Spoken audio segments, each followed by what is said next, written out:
Good morning. Today on Rick's Reloading Bench, I'm going to replace the factory stock on my Remington 700 with a chassis system.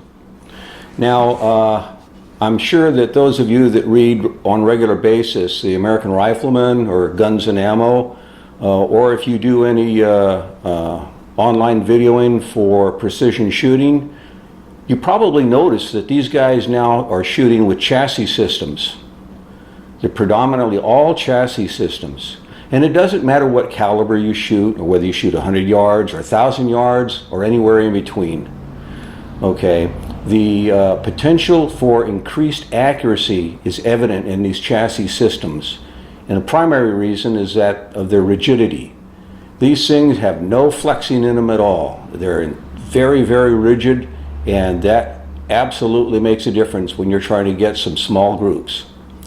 So I thought to myself, well, what do I have to do? Do I have to go out and spend thousands of dollars for a brand new rifle so that it comes from the factory with the chassis stock? No, not really. There's a company called MDT, which is Modular Driven Technologies. And they have various systems that you can use to convert your old rifle, so to speak, into a chassis rifle. And after looking at the choices available, I chose the ESS system. So this just came a couple days ago, so let's check it out and see what we got.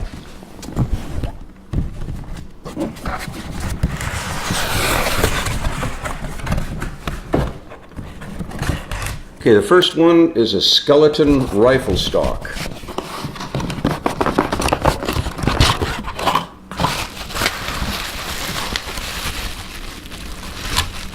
The packaging, by the way, is outstanding on this product.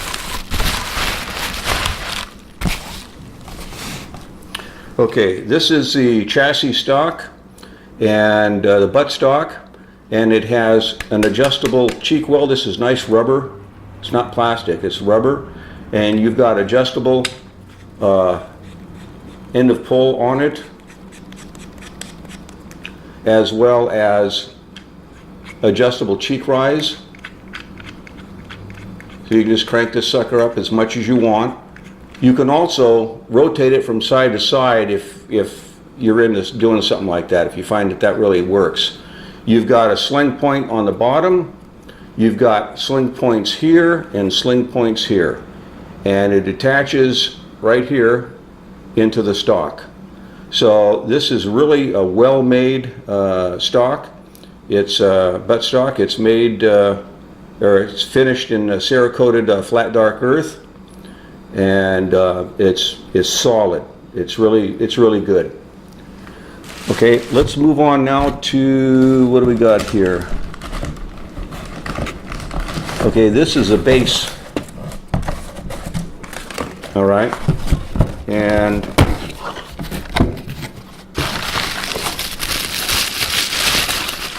guess we don't need these boxes for anymore. So we'll just put those down there. Okay, this is a base. This is a bolt that is used to fasten through here into the butt stock. You got a screw here so that you can put in your grip. You have an ambidextrous magazine release.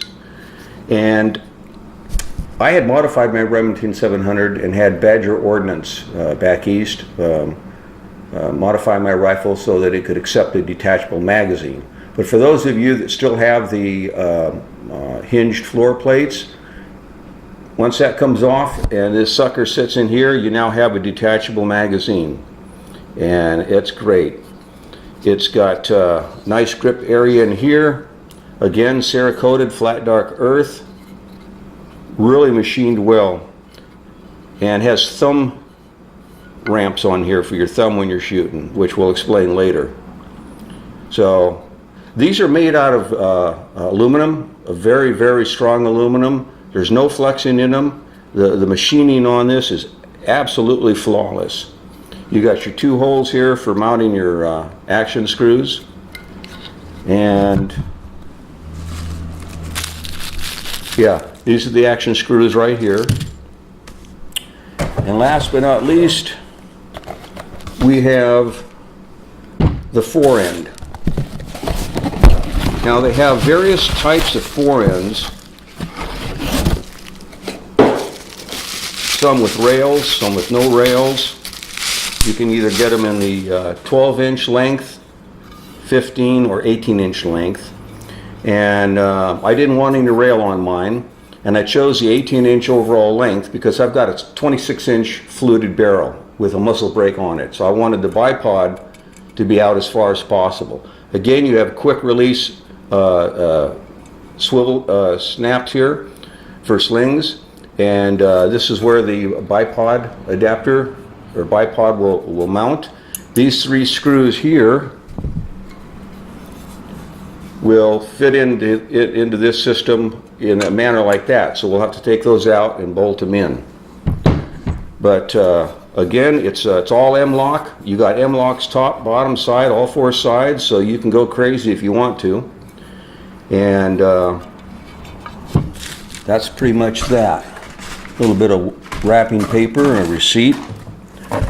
So what I think we'll do is we'll take a short break. I'll put some of this together to save time, and then I'll get the Remington 700 out, and we'll get our tools laid out so they're all good to go. So we'll be right back. Okay, we're back, ready to rock and roll. Now I've taken the liberty of removing the magazine, the bipod, the bolt. It's clear and safe. So the first thing we're going to do is to take this guy off. Let's see. I believe it's this one.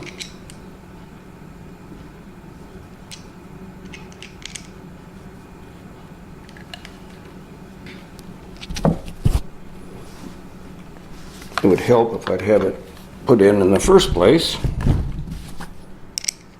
Okay, so we'll take this and we will undo the action screws.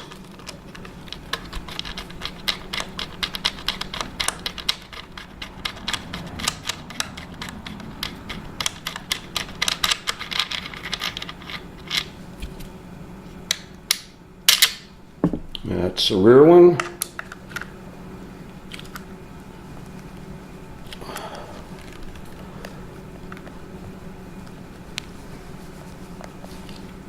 Okay, this guy is really stuck on.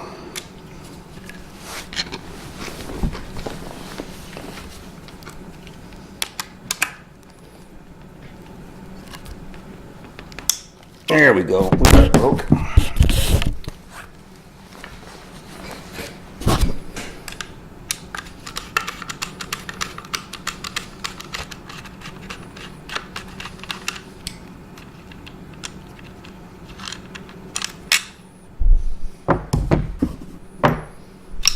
Okay, so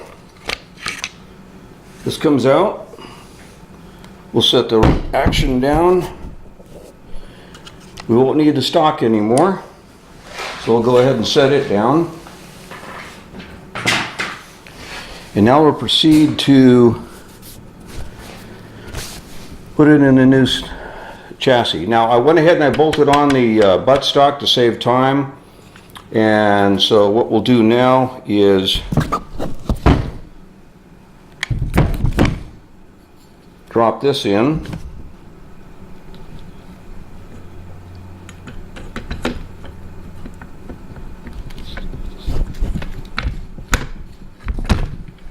Like that.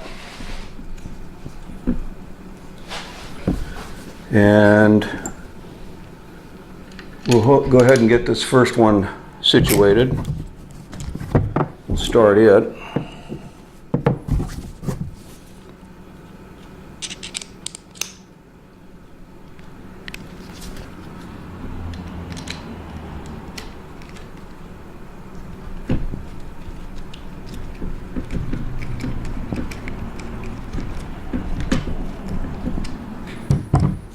And before we get it tightened down, we will get the rear one started.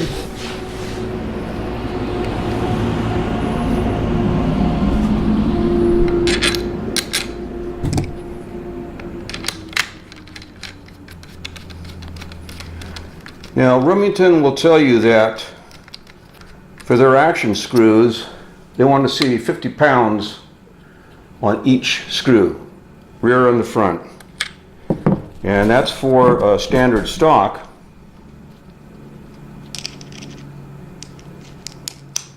But since this is not a standard stock, I don't know what I will finally wind up with. So for right now, I'm just going to make these tight. And we'll check with the fat wrench later, see what we've got. So there, now as you can see, it fits very well. And let's test out the bolt on it.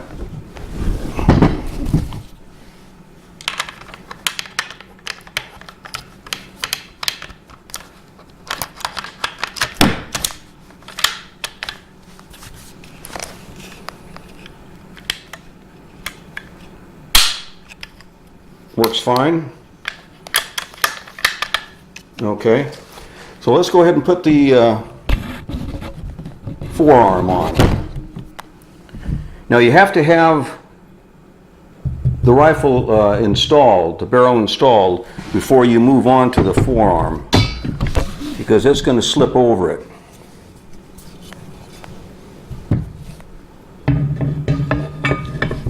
Kind of like this.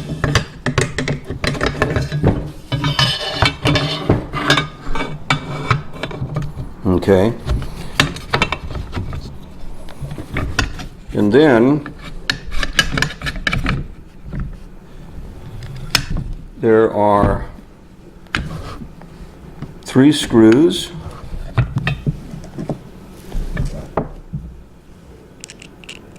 and it's not that one. I believe it's this one. Yeah. So you just got to make sure that you got your holes lined up. You go ahead and start these in.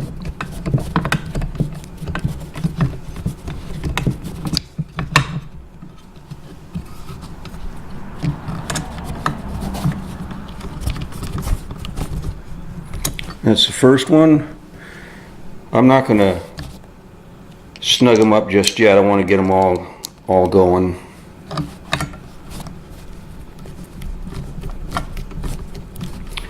This is really beautiful. They did an outstanding job on the Cerakoting.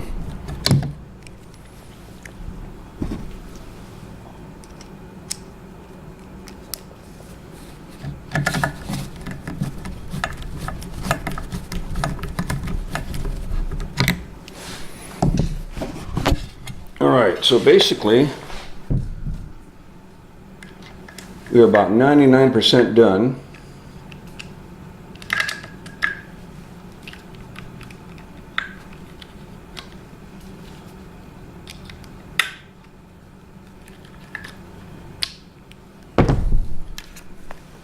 And what we've got left to do is put on the bipod.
And tighten this guy up.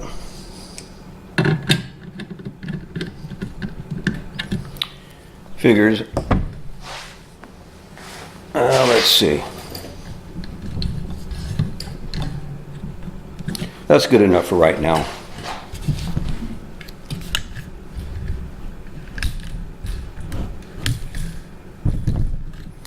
So, now you notice that the pistol grip is missing, and that's because I ordered it and it hasn't gotten here yet.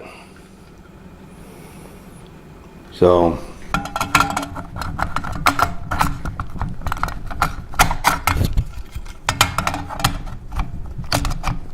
I had it right the first time.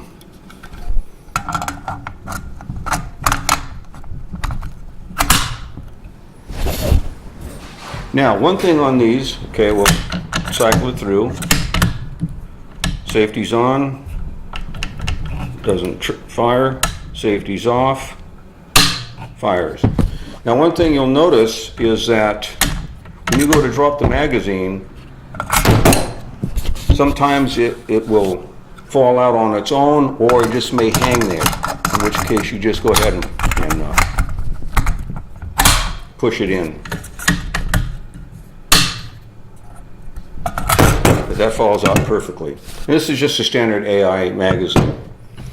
So there you've got it without the pistol grip, but that'll go on there. And now we have a chassis rifle.